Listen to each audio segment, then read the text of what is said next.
my name is Samira Carr, and I have an inspirational speech called What Defines You?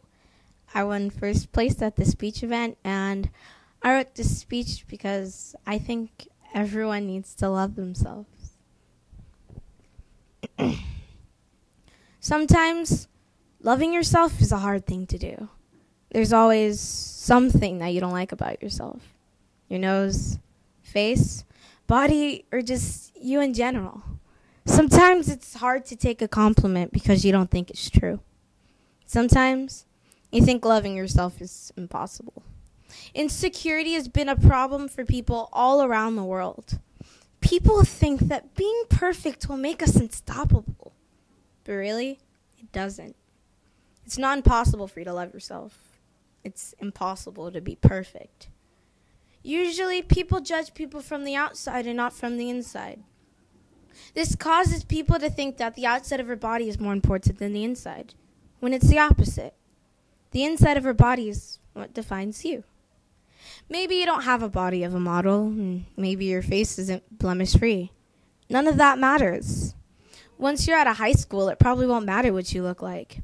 You'll probably be getting a better education than the people that you called perfect. Just try this.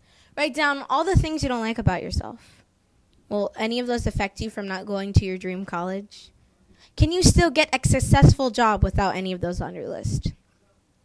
Maybe it's a little hard looking in the mirror without finding at least one flaw about yourself. And you might ask, why was I made this way? Why couldn't I be like one of those pretty girls?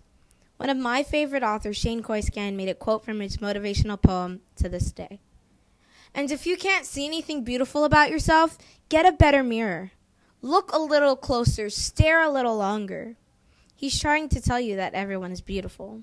Some just have to look harder than others. Comparing yourself to other people is also a bad idea. Thinking that a girl or a person in a magazine is 10 times prettier than you won't help with your self-esteem. Wishing that you had another person's personality won't make you any happier. Everyone is unique in their own way. Some just don't know what it is yet. Why would you want to be a copy of someone anyway? Isn't it better just to be yourself? Who cares if everyone loves them or if they're good at everything? Changing for someone isn't a good idea. If you want to change for yourself, not for other people. Society also has a big role to play in low self-esteem.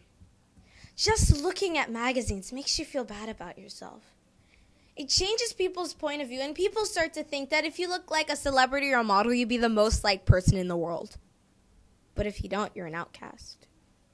Nowadays, you have to wear a certain kind of trend to be cool. If you don't, it seems like someone's going to judge you if you do so. If you like a certain kind of music or a style of clothing, you're going to be put into some stereotypical trend, and that really puts you down. Marilyn Monroe was a size 14, but she was still pronounced the world's most beautiful woman. When Adele was being interviewed about her weight, she told them, I don't make music for the eyes. I make them for the ears. They don't care what they look like. As long as you're doing what you love, nothing can stop you. Maybe you thought you were a disappointment because you don't think you can reach anyone's expectations. It seems that if you make a wrong choice, there's always going to be someone that will put you down for it. Nowadays, no one sees that being unique is one of the best traits to have. It seems that no one wants to stand out anymore, that everyone wants to stay in their little bubble and be just like everyone else. But standing out's the best part.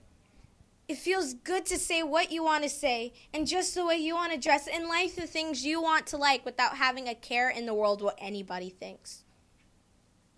Yes, words hurt. You may act like they don't, but they really do. You may say it doesn't bother you, but you still feel that sting when someone calls you something. Some people take it to the heart and even start believing it. When an insult is thrown at you, it's one of the worst feelings ever.